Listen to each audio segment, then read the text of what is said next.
Aujourd'hui, pour le sermon, je vais évoquer de nouveau les compagnons du saint prophète qui avaient participé à la bataille de Badr. Le premier compagnon que j'évoquerai s'appelle Sinan bin Abi Sinan.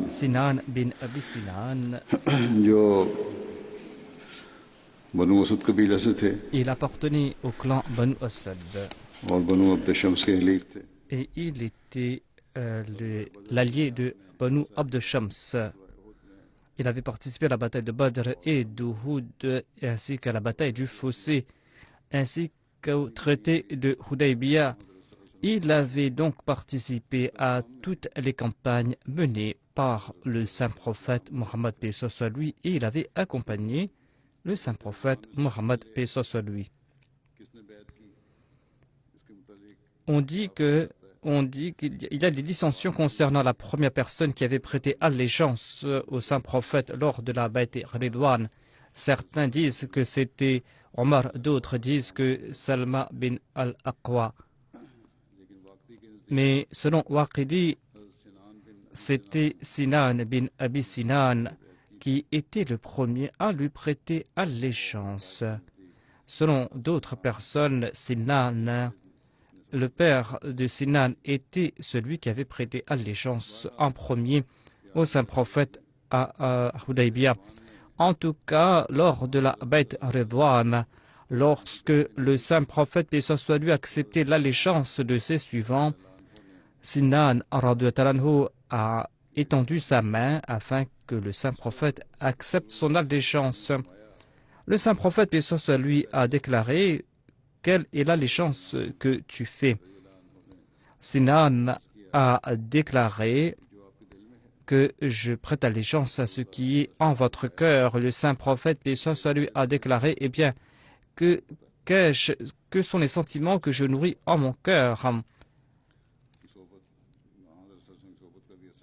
Les compagnons avaient donc joui de la proximité du saint prophète Mohammed paix soit lui. Ils ont déclaré: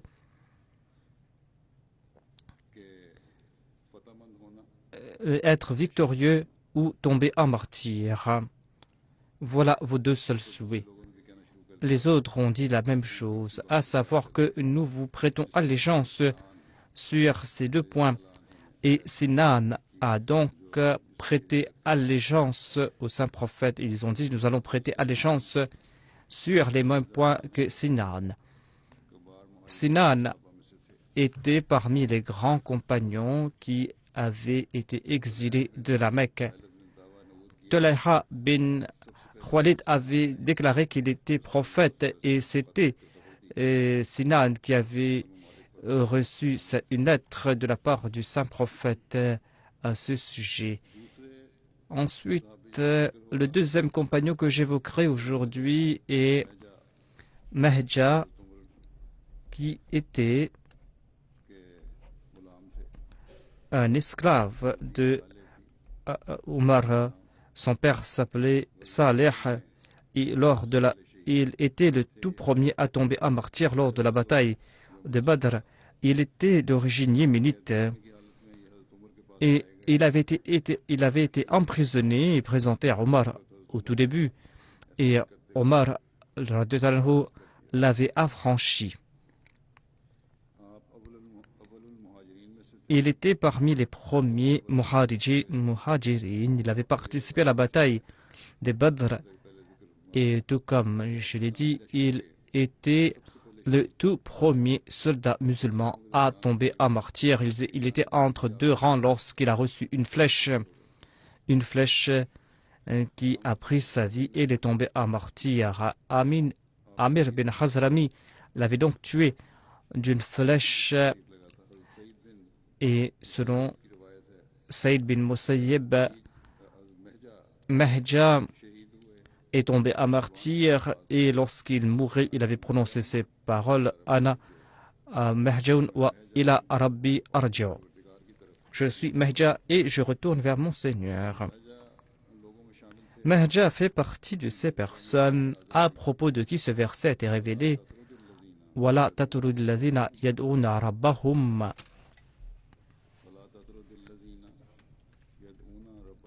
يدعون ربهم بالغداوة والعشي يريدون وجهه ne repousse pas ceux qui souhaitent le plaisir de Dieu et qui l'appellent matin et soir. Et il y avait ces compagnons qui sont tombés, qui sont dans cette liste: Omar, Khabbab, Bilal, Aus bin Khalid et Amir bin Furayha. Ce sont autant de compagnons qui sont concernés par ce verset. Cela ne voulait pas dire que ce verset est révélé parce que le saint prophète Mohammed, lui, repoussait les pauvres. Certainement, le saint prophète éprouvait de l'amour pour les pauvres. Il était respectueux à leur égard, il était bienveillant à leur égard. Et sa bienveillance, sa compassion, sa sympathie sont sans pareil.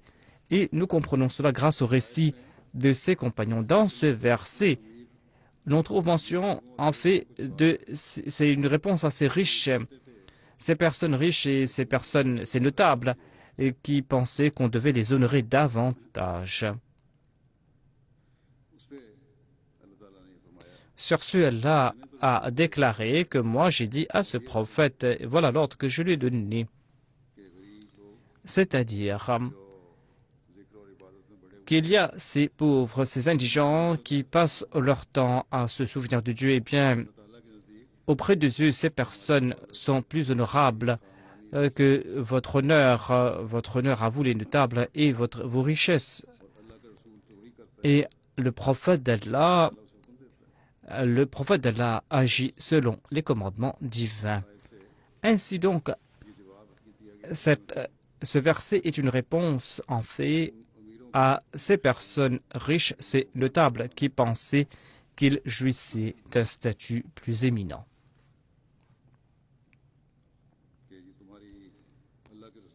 À savoir, Allah, le prophète d'Allah ne se soucie pas de votre honneur, de votre statut, de vos richesses. Ensuite, il y a Amir bin Mukhallad, qui était un autre compagnon. Sa mère s'appelle Omara bint Khansa. Il appartenait au clan Banu Najjar. Il avait participé à la bataille de Badr et d'Uhud, et le jour de la bataille d'Uhud, il est tombé à martyr. Ensuite, il y a Hatib bin Amr bin Abd Qais bin Abd Shams.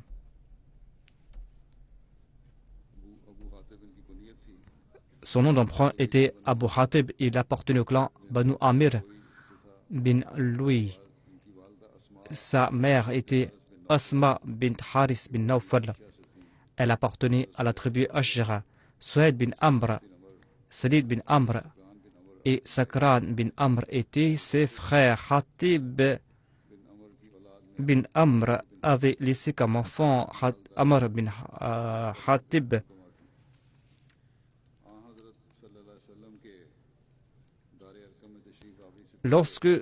Avant que le saint prophète ne se rende à la Dar-e Arqam, eh bien, Hatib avait embrassé l'islam grâce à la prédication d'Abu Bakr as-Siddiq. Il était parti à 2 reprises en Abyssinie et il était la première personne à toucher l'Abyssinie parmi les émigrants lors de la première vague d'émigration. Lorsqu'il était parti pour Médine, eh bien, il avait logé chez Rifa bin Abdul Munzir.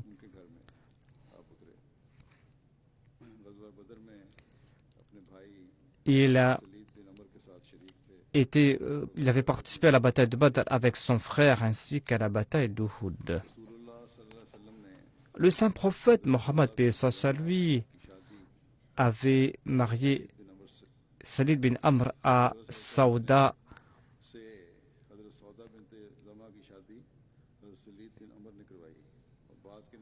Le saint prophète a été donc marié, le saint prophète avait reçu cette proposition de mariage avec Saouda par l'entremise du frère de Hatib bin Qais, qui s'appelle Sadid, il est dit à propos de ce mariage que le mari de Sauda, Sakran bin Amr, qui était le frère de Hatib bin Amr, lorsqu'il retournait à la Mecque de l'Abyssinie, il est tombé en martyr. Lorsque le temps d'attente de Sauda, sa veuve, s'était écoulé, eh bien, on a demandé au saint prophète de l'accepter en mariage. Sauda, la veuve, a déclaré que je vous confie mon cas. Le saint prophète a déclaré que choisissez un mari de parmi votre tribu afin de faire la proposition. Eh bien, Sauda a choisi Hatib bin Amr et c'est ainsi que c'est Hatib qui est parti proposer la main de Sauda. Ainsi donc, Sauda était la première femme à qui le saint prophète s'était marié après Khadija, sa première épouse.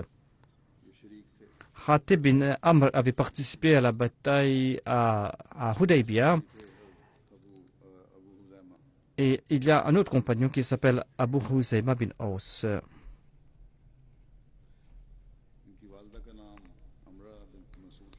Sa mère s'appelait Amra bint Masoud. Il était le frère de Masoud bin Aus. Masoud bin Aus avait participé à la bataille de Badr.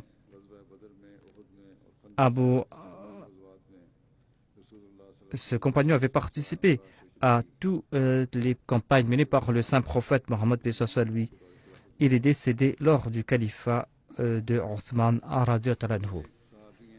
Ensuite, il y a Tamim, qui était un autre compagnon, Tamim Mawla Khirash.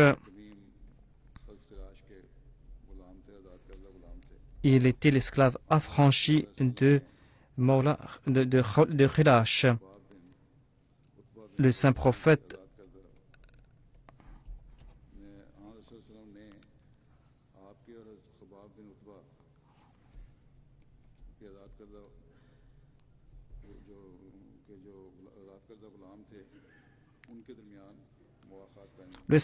paix soit lui, avait établi un lien de fraternité entre Tamim et l'esclave affranchi de Khabab bin Utba. Ensuite, il y a Munzir bin Qudama.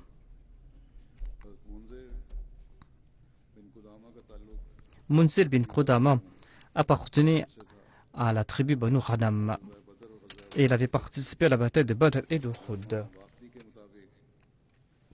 Selon Al-Waqidi, il était responsable des prisonniers de la tribu Banu Qaynuqa. Ensuite, il y a Haris bin Hatib. Et il était un autre compagnon de Badr. Il s'appelait Abu Abdullah, c'était son nom d'emprunt. Sa mère s'appelait Umama. Et il appartenait au clan ou à la tribu Aus des Ansar. Il était le frère de Salba bin Hatib.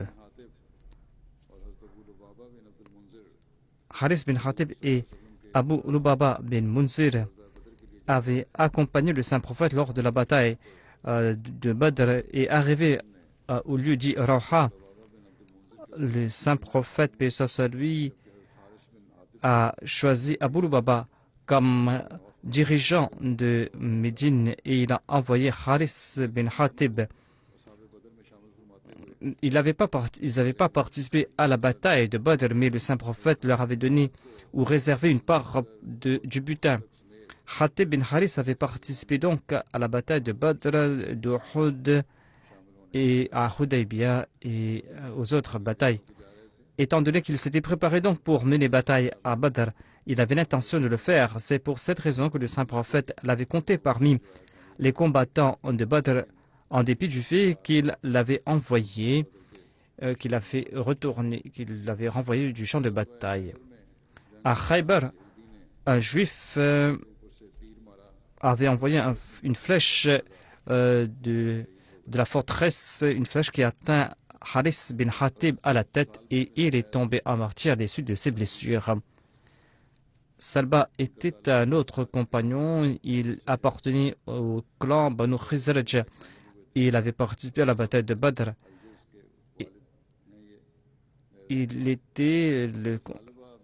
Salba donc avait pour nom d'emprunt Al-Jiz en raison du fait qu'il était ferme. Al-Jiz signifie donc la poutre maîtresse d'une maison ou un tronc d'arbre qui est ferme, étant donné qu'il était fort de cœur, étant donné qu'il était déterminé. C'est pour cette raison qu'on lui avait donné le titre d'Al-Jizb. Salba n'a pas relaté de récit, il n'a pas de récit à son propos. Uqba bin Wahab, Uqba était aussi connu sous le nom de Abu Wahab. Il était l'allié des Abd Manaf. Il avait participé à toutes les batailles menées par les saints prophètes Mohammed et lui.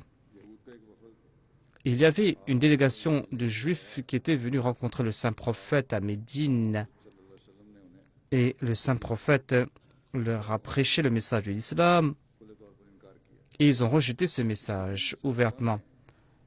Il y avait plusieurs compagnons qui les avaient réprimandés pour ce rejet. Parmi il y avait Uqba bin Wahab. Donc on dit qu'il y avait Norman bin Adha et Charles bin Adi, une autre personne qui était venue voir le saint prophète. Le saint prophète a conversé avec ces trois personnes, les a invités vers Allah, les a invités vers l'islam. Il les a avertis à propos du châtiment de Dieu. Ils ont déclaré: ô Mohammed sallallahu alayhi wa sallam, pourquoi tentez-vous de nous effrayer? Nous sommes les fils d'Allah, nous sommes ses bien-aimés. Tout comme les chrétiens avaient dit, eh bien, Allah avait révélé ce verset: وَقَالَتُ الْيَهُودُ وَالنَّصَارَى نَحْنُ أَبْنَاءُ اللَّهِ وَأَحِبَّاؤُهُ فَلِمَ يُعَذِّبُكُمْ بِذُنُوبِكُمْ وَأَنْتُمْ بَشَرٌ مِّنْ خَلَقٍ.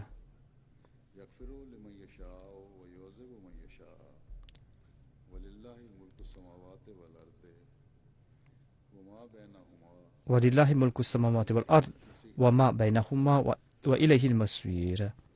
Ce verset se dit ainsi: قُلْ لِمَ تُعَذِّبُكُمْ بِذُنُوبِكُمْ بَلْ أَنْتُمْ بَشَرٌ مِّمَّا خَلَقَ يَغْفِرُ لِمَن يَشَاءُ وَيُعَذِّبُ مَن يَشَاءُ وَلِلَّهِ مُلْكُ السَّمَاوَاتِ وَالْأَرْضِ وَمَا بَيْنَهُمَا وَإِلَيْهِ الْمَصِيرُ. Les Juifs et les chrétiens disent: nous sommes les fils d'Allah et ses bien-aimés. Dit: pourquoi donc vous fait-il expier vos péchés? Non, vous êtes que des êtres humains d'entre ceux qu'il a créés.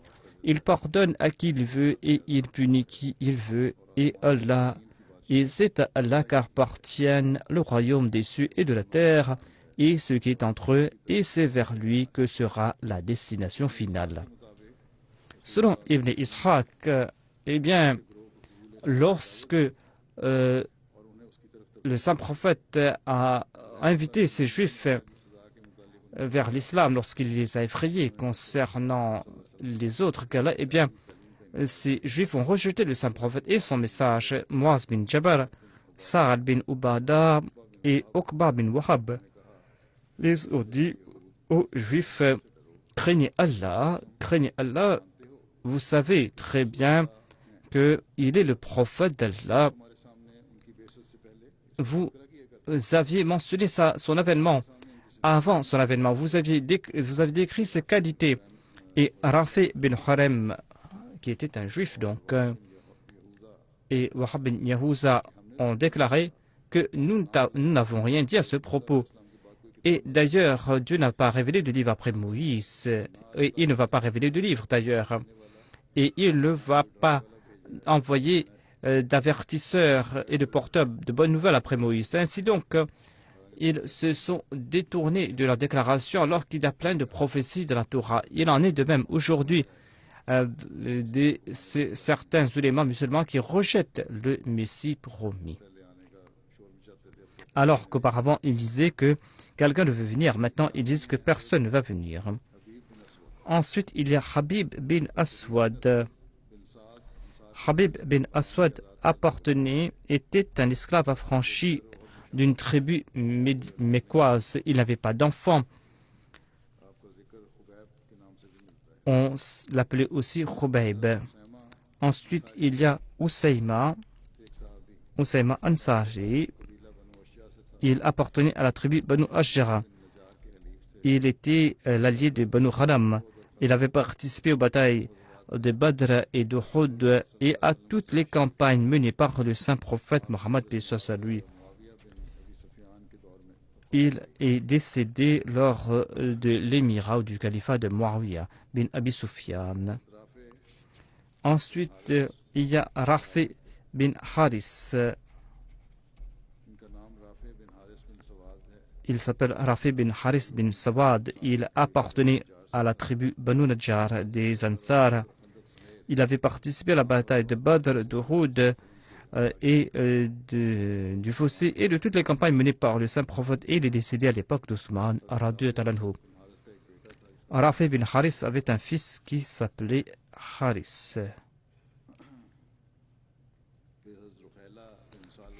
Ensuite, il y a Zukhayla bin Thaliba.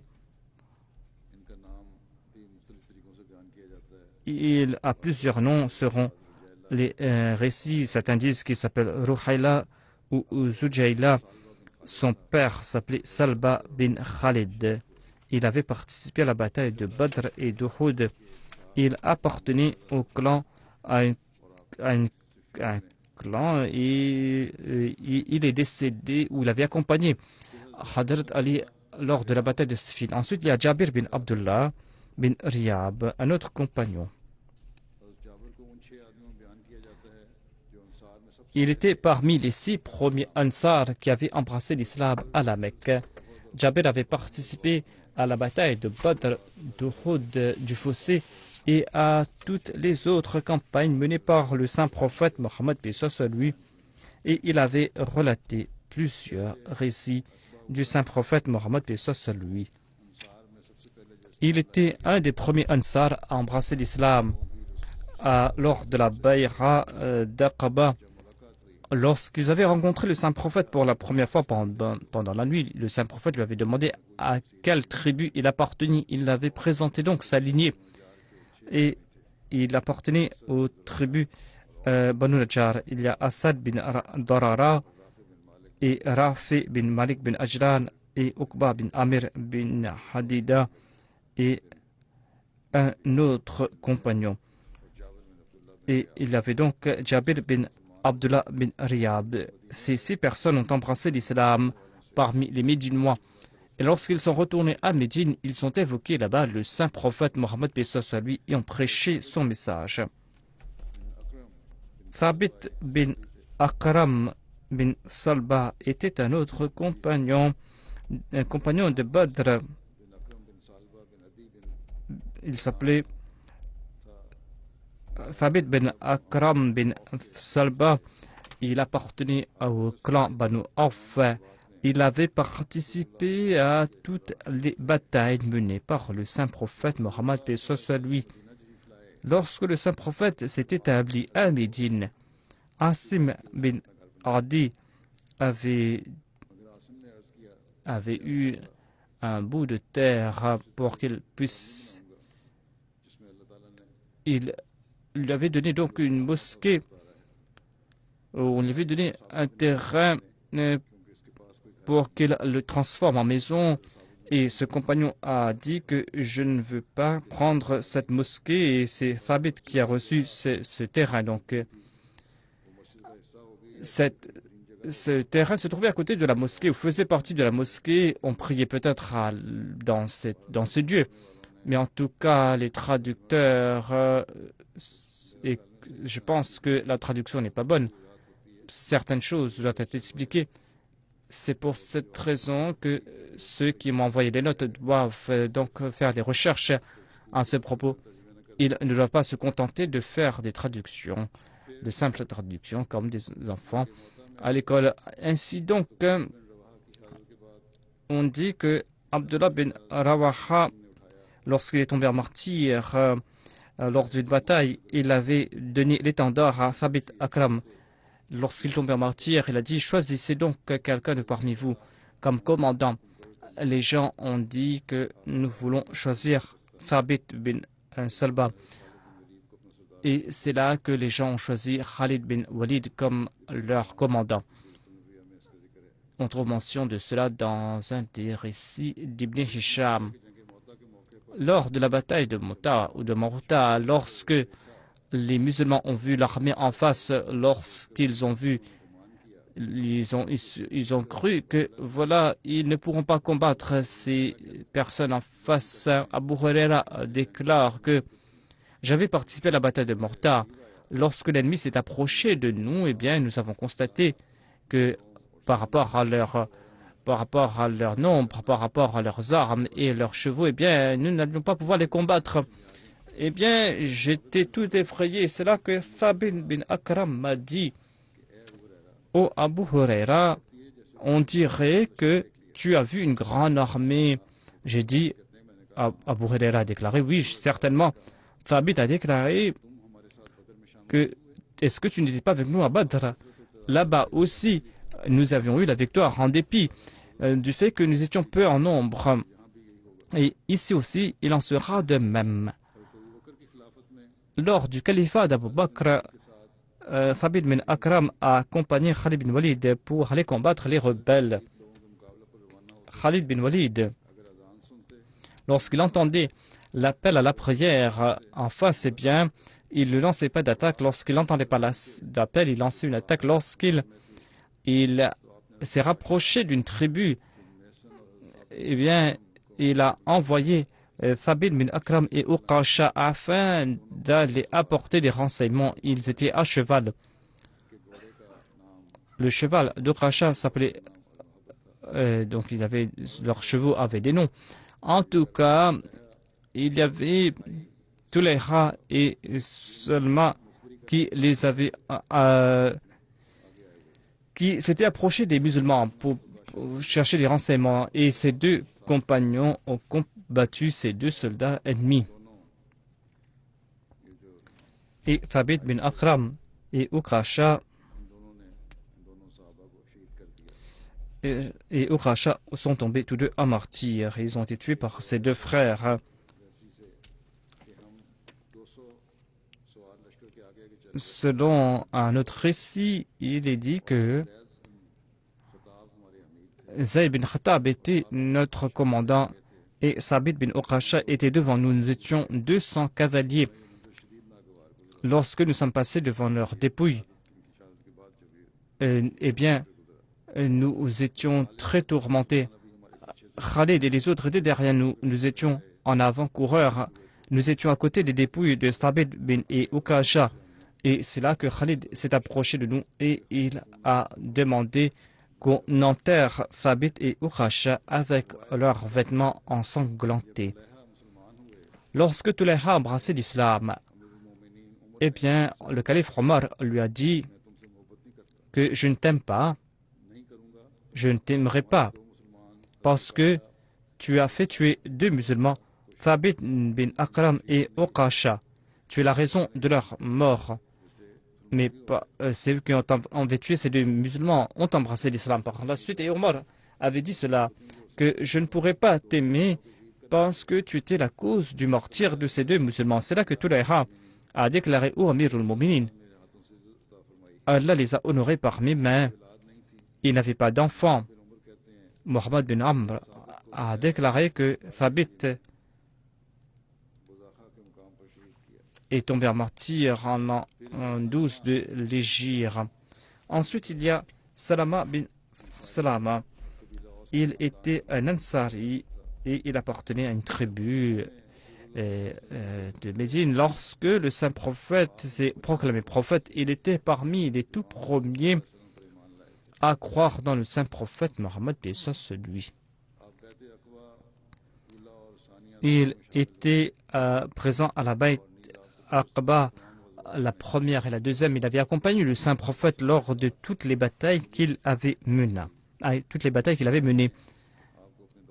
Et Omar, le calife Omar, l'avait envoyé comme gouverneur de Yamama. Omar bin Qatada déclare que le saint prophète Mohammed, lui, avait établi un lien de fraternité entre Salama et un autre compagnon, et selon Ibn Ishaq, il y avait ce lien de fraternité entre Salama et Zubair bin al-Awwam. Il y a un récit concernant Salama lorsqu'il était tout enfant. Il relate ce récit lui-même. Il déclare que lorsque j'étais tout enfant et que j'étais assis avec les membres de ma famille, un juif, un érudit juif est passé tout près de nous et il a évoqué le paradis, l'enfer, le jour dernier. Il a déclaré que les polythéistes iront en enfer. Étant donné que les membres de sa famille étaient les polythéistes, ils n'ont pas compris cela, à savoir qu'ils seront ressuscités après leur mort. Ces gens ont demandé à ce juif, est-ce qu'ils seront ressuscités après leur mort? Voilà ce qu'ont demandé ces polythéistes à ce juif, parce qu'ils ne croyaient pas dans le delà. Et ils ont dit, est-ce que nous allons rendre compte de nos actions? Le juif a dit, certainement. Ils ont dit, quel en est le signe? C'est là qu'il a indiqué vers la Mecque et Yémen a dit qu'il y aura un prophète qui viendra ici. On lui a demandé quand viendra ce prophète. Il a déclaré que j'étais encore tout petit. Il a indiqué dans ma direction. Il a dit que si cet enfant, c'est-à-dire Salma, va grandir à l'âge adulte, il va voir ce prophète. Salma a déclaré. Après quelque temps après cet incident, le saint prophète Mohammed lui s'est proclamé prophète et nous avons cru en lui, c'est-à-dire tous ces polythéistes. Il avait accepté donc le saint prophète lui. Cet érudit juif était toujours présent. Eh bien, il était toujours vivant, mais en raison de sa jalousie, il n'a pas accepté ce prophète. Nous lui avons dit que tu nous avais informé à propos de l'avènement du saint prophète. Pourquoi tu ne crois pas en lui? Il a déclaré qu'il n'est pas ce prophète que j'avais évoqué. En fin de compte, il est décédé dans la mécréance. Lorsqu'il y a eu des troubles à l'époque d'Othman, eh bien, Salama s'est écarté et il s'est écarté des musulmans parce que il s'est consacré à l'adoration de Dieu. Et il y a des dissensions concernant le décès de Salama. Certains disent qu'il est décédé en l'an 34 de l'Hégire. En tout cas, il est décédé à Médine à l'âge de 74 ans. Ensuite, il y a Jabar bin Atiq, qui était un compagnon de Badr.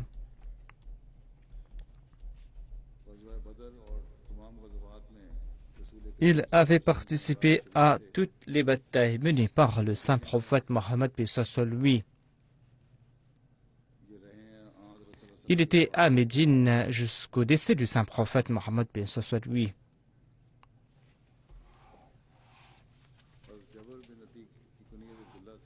Son nom d'emprunt était Abdullah et il avait deux fils, Abdullah et Atiq, ainsi qu'une fille. Le saint prophète Mohammed lui a établi un lien de fraternité entre Jabar bin Atiq et un autre compagnon. Il portait l'étendard de Banu Umayya lors de la bataille, lors de la victoire sur la Mecque.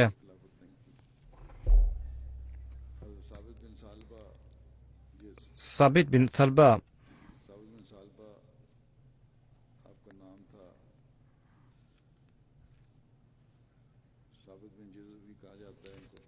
on dit aussi qu'ils étaient présents. Ce compagnon a participé à toutes les batailles menées par le saint prophète Mohammed lui. Il est tombé en martyr lors de la campagne contre Taïf. Thabit avait participé au nom de son père à la bataille de Badr. Ensuite, il y a Suhail bin Wahab.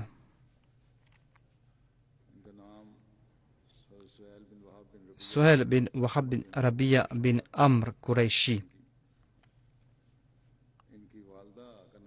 Sa mère s'appelait Dad et elle était aussi connue sous le nom de Baïdoua. C'est pour cette raison qu'on disait que ce compagnon s'appelait Ibn Baïdoua.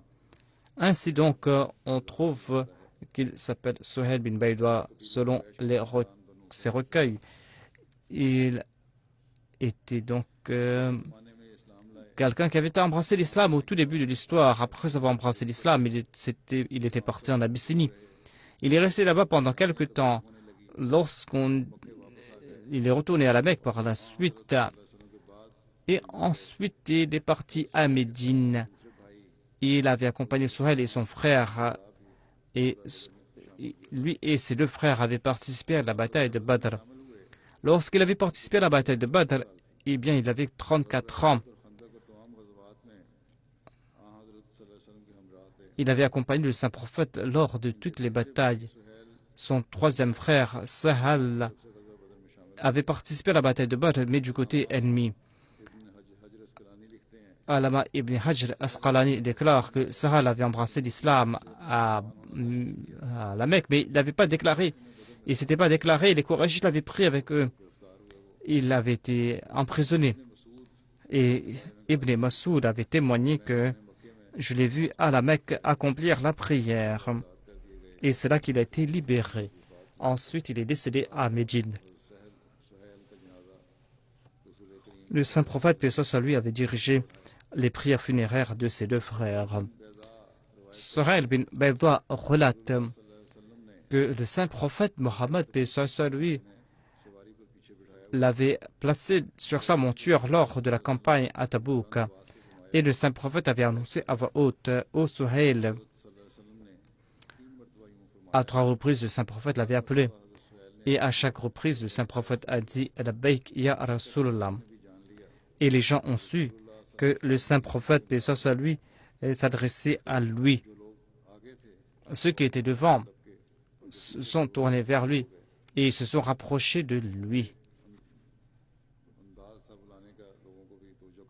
C'était une manière donc d'appeler les gens. Et le saint prophète a dit: celui qui a témoigné qu'il n'y a pas d'autre Dieu à part Allah. Lorsque les gens se sont réunis, eh bien le saint prophète a dit: celui qui témoigne qu'il n'y a pas d'autre Dieu à part Allah et qu'il est unique et qu'il n'a pas de partenaire, eh bien Allah va interdire le feu de l'enfer à une telle personne. Voilà ce que nous disent l'histoire. Les musulmans lisent cela, c'est-à-dire que voilà la définition d'un musulman. Mais les actions des musulmans d'aujourd'hui est contraire à cela.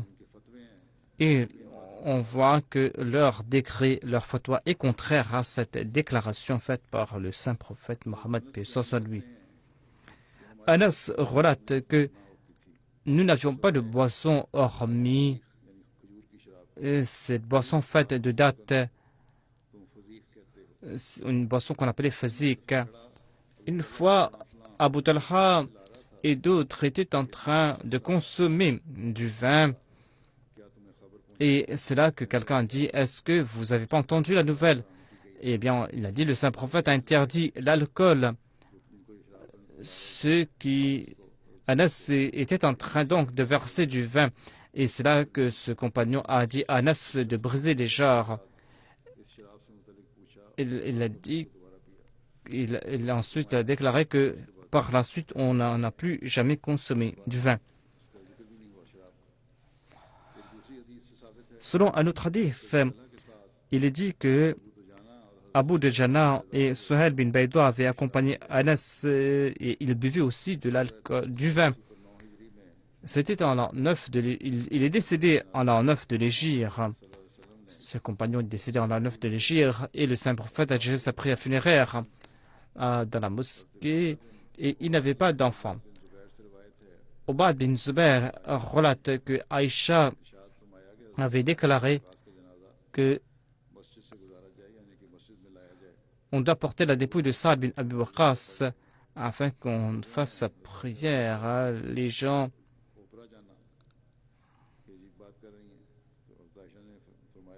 Aïcha a dit que les gens oublient souvent les choses. Le saint prophète avait dirigé la prière de Suhail bin Bayda à l'intérieur de la mosquée.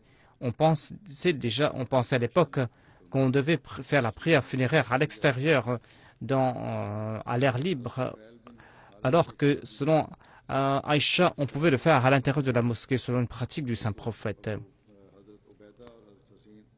Il y a un autre compagnon qui avait participé à la bataille de Badr, d'Uhud et à toutes les campagnes menées par le saint prophète Mohammed soit lui. Tufail bin Haris était donc ce compagnon. Le saint prophète avait établi ce lien de fraternité avec Sufyan bin Nasr selon certains récits. Tufail est décédé à l'âge de 70 ans. Ensuite, il y a un autre compagnon, Abu Salit bin Amr. Son nom était Usayra bin Amr. Son nom d'emprunt était Abu Salit. Il était plus connu sous son nom d'emprunt Abu Salit. Son père était connu sous le nom de Abu Kharija. Il avait participé à toutes les campagnes menées par le saint prophète, paix soit lui, à plusieurs campagnes, batailles menées par le saint prophète, paix soit lui. Il appartenait au clan Adi bin Najjar de la tribu Khazraj. Et son père aussi était un compagnon. Il est tombé en martyr plutôt il avait participé à la bataille de Badr. Son fils Abdullah a rapporté de Abu Salit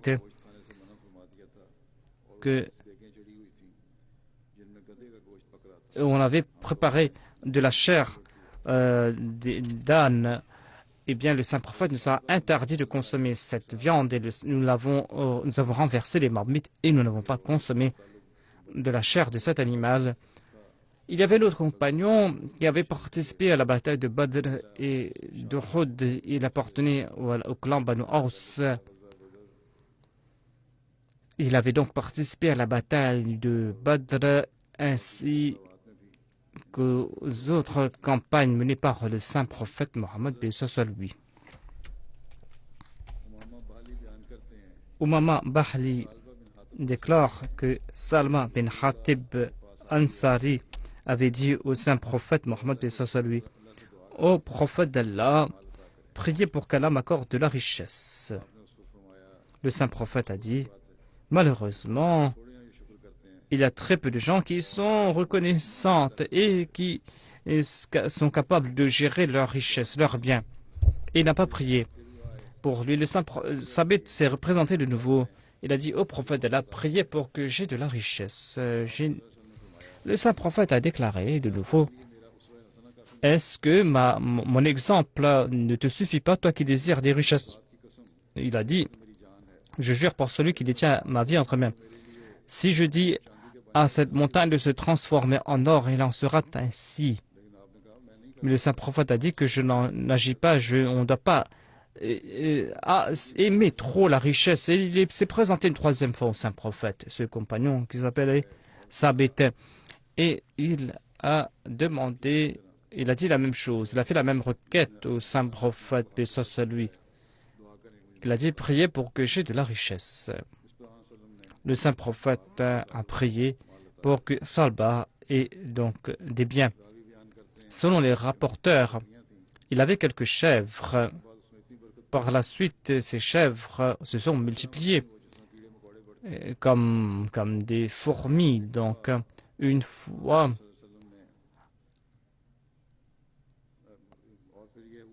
ensuite, il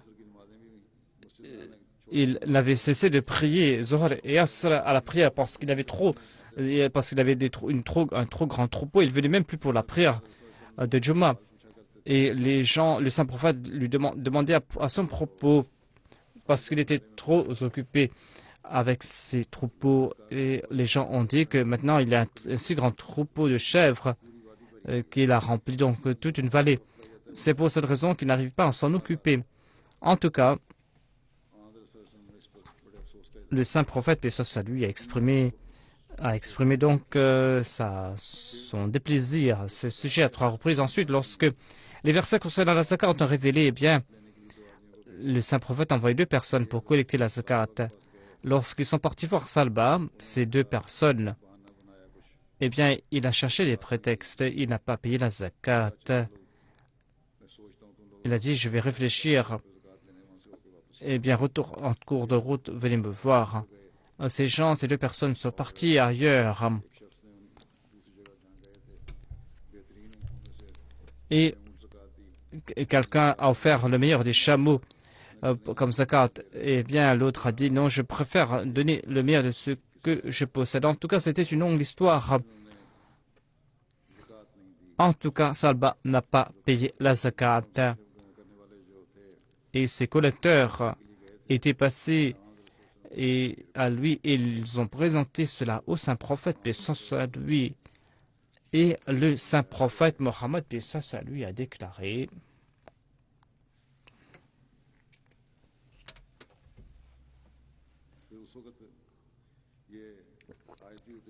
et c'est là que ce verset est révélé,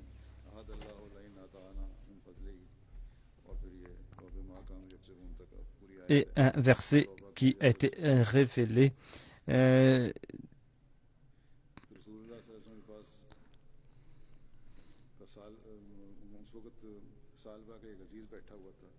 des proches de Salba était présent. Il est parti voir Salba par la suite. Il a dit que malheur à toi, Allah a révélé tel ou tel verset à ton sujet. Salba est parti voir le saint prophète que accepter ma zakat. Le saint prophète a dit: maintenant, Dieu m'a interdit d'accepter la zakat de ta part. Il est retourné donc déconfit. Il est retourné à l'époque de Abu Bakr. Abu Bakr n'a pas accepté. Et il est retourné à l'époque d'Omar qui n'a pas accepté sa zakat. Il a dit: le saint prophète n'a pas accepté sa zakat, comment pourrais-je le faire? Ensuite, lorsque Othman a été élu calife, Salba est venu voir le calife Othman pour qu'il accepte sa zakat, et Othman aussi l'a refusé. Et il était décédé à l'époque d'Othman. Ce récit, d'une part, cela concerne un compagnon de Badr qu'on dit qu'il partira au paradis, mais d'autre part, il y a selon récit donc concernant le fait qu'il avait reçu la zakat. Moi aussi, je me suis dit, en l'entendant, en disant cela, et peut-être vous allez vous demander comment cela est-il possible. Lui qui était un compagnon de Badr, on dirait que ce récit n'est pas fondé et que cela concerne une autre personne. Allama ibn Hajar Asqalani a évoqué donc ce récit et lui aussi il a déclaré à ce propos que si ce récit est authentique, qu'il y avait ce compagnon qui avait refusé de payer la zakat et que par la suite le saint prophète avait refusé d'accepter sa zakat, si ce récit est authentique, eh bien, selon moi, on ne peut pas l'attribuer à Salba parce qu'il était un compagnon de Badr.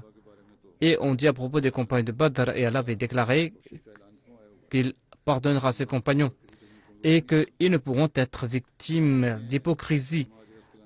Allama ibn Hajar al-Asqalani déclare que selon Ibn Qalbi, ce récit ne concerne pas ce compagnon parce que lui, Salba, il est décédé lors de la bataille d'Uhud. Selon un autre récit, Ibn Abbas avait commenté sur ce verset. Il avait déclaré que ce verset se concernait un certain Salba bin Abi Hatib. Il était un Ansari.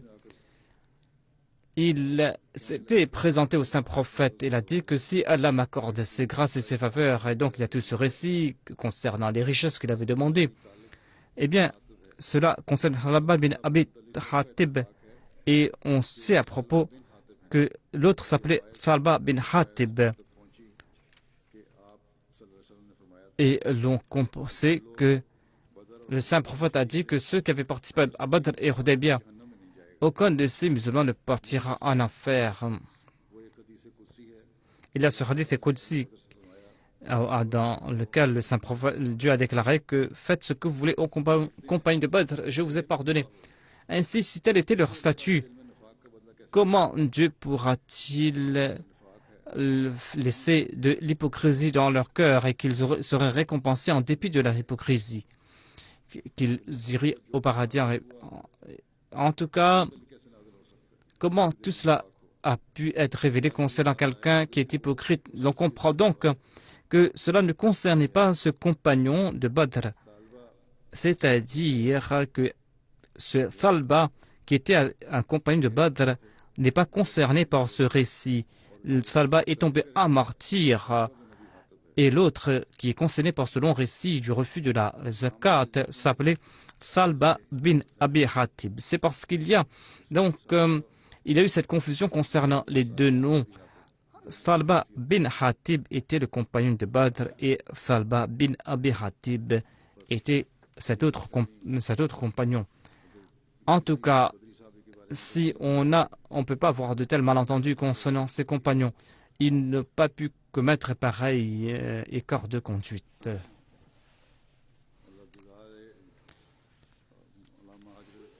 Qu'Allah récompense Alama ibn al-Asqalani qui a expliqué cela clairement. Il y avait donc cette accusation contre ce compagnon de Badr.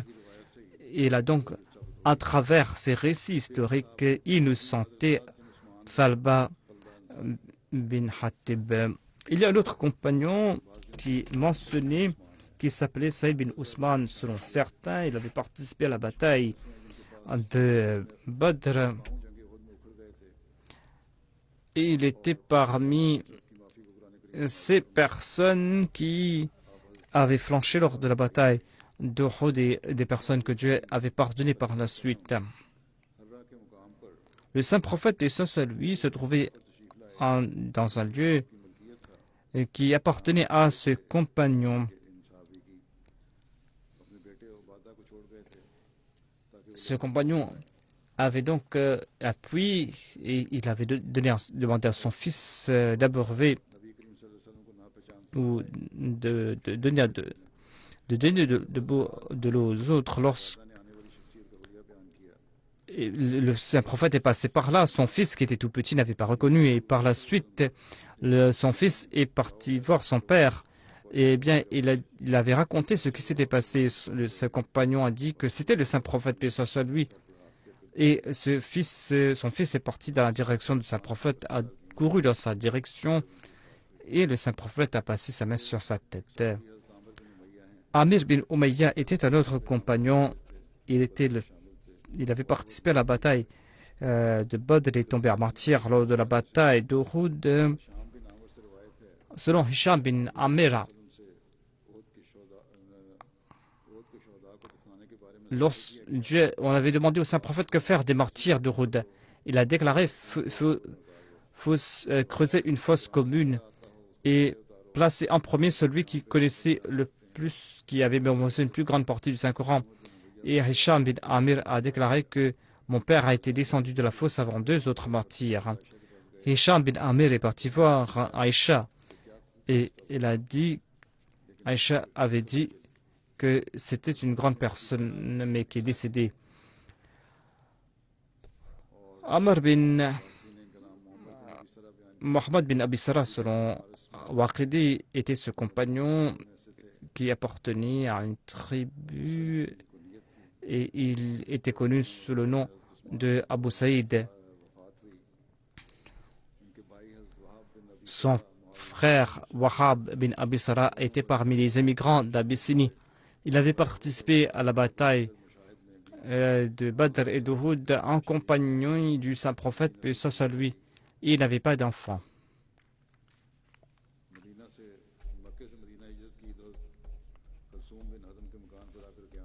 Et il avait logé dans la maison de Kalthum bin Adam. Ensuite, il y a Isma bin Hussein de Banu Auf bin Khazraj. Hubayl était son frère. Il avait participé à la bataille de Badr. Et certains disent qu'il n'avait pas participé, mais en tout cas, d'autres disent qu'il avait participé. Ensuite, il y a Khalifa bin Adi. Certains disent qu'il s'appelle Khalifa bin Adi. D'autres disent qu'il s'appelle Hulayfa bin Adi. Il avait participé à la bataille de Badr et d'Uhud.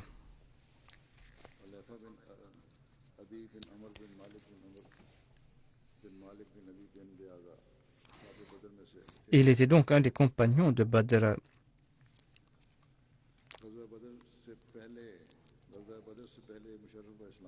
Il avait accepté l'islam avant la bataille de Badr et il était un des premiers compagnons à participer à cette bataille.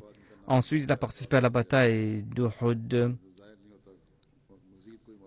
Et par la suite, on ne trouve pas d'autres informations à son propos. Et on l'a retrouvé de nouveau à l'époque de Ali, au cours du califat.